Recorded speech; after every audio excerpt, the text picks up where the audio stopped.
पद्मशाली शिक्षण संस्था संचलित कुचन प्रशाला कनिष्ठ महाविद्यालय व व्यवसाय शिक्षण येथे कुचन कनिष्ठ महाविद्यालयाचे उपप्राचार्य अनिल निंबाळकर यांचे वडील कैलासवासी संदीपान निंबाळकर यांच्या प्रथम स्मृती दिनानिमित्त निंबाळकर परिवाराच्या वतीने सामाजिक बांधिलकी जपत इयत्ता 11वी व 12वी कला शाखेतील पालक नसलेल्या गरजू विद्यार्थ्यांना क्रमिक पुस्तकांचे संच भेट देण्यात आले।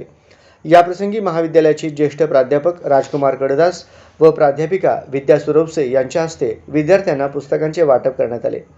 या उपक्रमामुळे विद्यार्थ्यांना शैक्षणिक साहित्याची मोलाची मदत मिळाली। यावेळी उपप्राचार्य अनिल निंबाळकर यांनी आपल्या वडिलांच्या पवित्र स्मृती प्रित्यर्थ दरवर्षी कनिष्ठ महाविद्यालयातील गरजू विद्यार्थ्यांना क्रमिक पुस्तकांचे संच भेट देण्याचा संकल्प व्यक्त केला। या कार्यक्रमासाठी प्राचार्य युवराज मेटे, सर्व प्राध्यापक वर्ग व विद्यार्थी उपस्थित होते।